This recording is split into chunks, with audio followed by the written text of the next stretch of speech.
रीवा पूर्व मंत्री एवं कांग्रेस नेता कमलेश्वर पटेल ने भाजपा पर नाम बदलने का आरोप लगाते हुए कहा कि कांग्रेस सरकार ने गांवों से पलायन रोकने के लिए महात्मा गांधी के नाम पर बेरोजगारों को रोजगार देने के लिए मनरेगा कानून बनाया। कहा कि सरकार द्वारा पर्याप्त राशि भी इसमें दी जाती रही है, लेकिन भाजपा सरकार अब इसका नाम बदलकर ओछी मानसिकता का परिचय दे रही है। उन्होंने आगे क्या कुछ कहा, आइए सुनते हैं।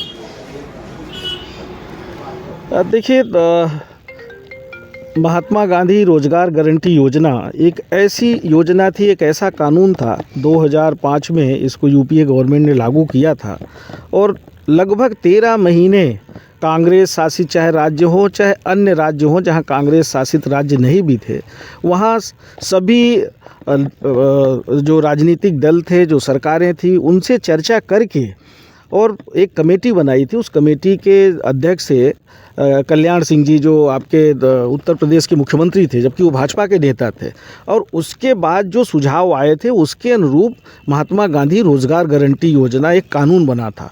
और उस योजना के माध्यम से एक तरफ जहां गांवों में पलायन होता था, लोग काम करने के लिए बाहर जाते थे दूसरे राज्यों में, एक तो वो रुका, प्रमुख उद्देश्य ये भी था, और दूसरा गाँव का जो विकास हुआ मनरेगा योजना के माध्यम से गांवों में इतना सारा काम हुआ है।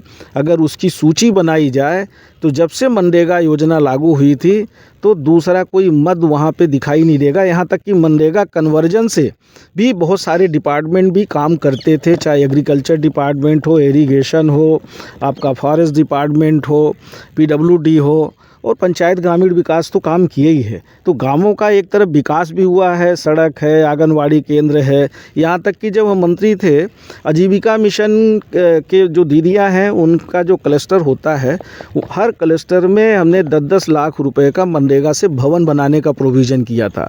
1000 गौशालाएँ मनरेगा से ही बनी थी, जो आज अनाथ है, जिसको भारतीय जनता पार्टी की सरकार और उनके मंत्री बोलते हैं तो सफ़ेद हाथी है। जबकि इनको अगर अच्छा खासा 40 लाख का, 42 लाख का अगर कोई गौशाला बनी हुई है, और हमारे टाइम में संचालित भी थी, आजीविका मिशन बहुत बढ़िया से संचालित कर रही थी, चारा भूसा देना इनने बंद कर दिया। यहाँ तक कि अगर बिजली कहीं कनेक्शन नहीं है तो आप इतना भी नहीं कर सकते, बिजली का कनेक्शन नहीं कर सकते हैं, पानी की व्यवस्था नहीं कर सकते, तो आप कर क्या सकते हो, इस्तीफा दे दीजिए।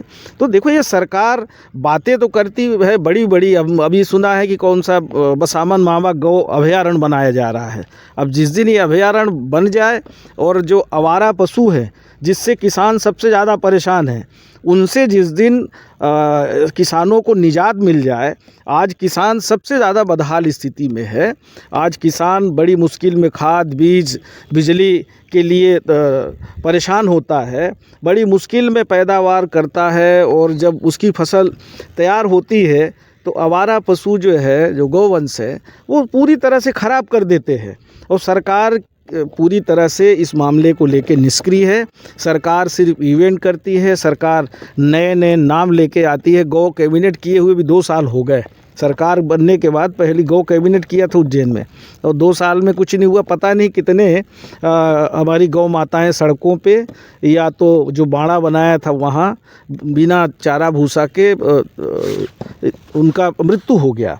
तो इसके लिए कौन जिम्मेदार है? तो ये सरकार न किसान की है, न शिक्षित युवा बेरोजगार की है, न अनुसूचित जाति जनजाति की है, न महिलाओं की है। सिर्फ ये सरकार बड़े बड़े उद्योगपतियों की है, और बहुत इवेंट्स करते हैं डेवलपमेंट्स के नाम पे।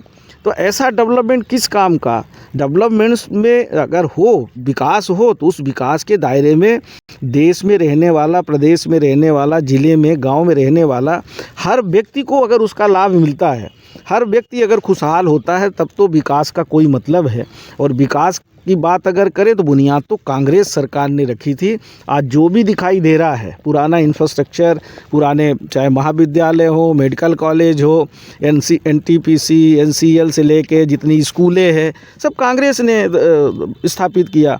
आज हमारी बहुत सारी स्कूलें बंद हो गई, लाखों की संख्या में प्रदेश में स्कूलें बंद हो गई। तो ये शिक्षा को भी नहीं अच्छे से संचालित कर पा रहे हैं, स्वास्थ्य सुविधाओं को भी अच्छे से संचालित नहीं कर पा रहे हैं। सरकारी अस्पताल में चले जाइए, क्या दुर्दशा होती है। मजबूरी में सब प्राइवेट में भागते हैं और वहाँ जाते लूट के आ जाते हैं। तो ये हालात है। भारतीय जनता पार्टी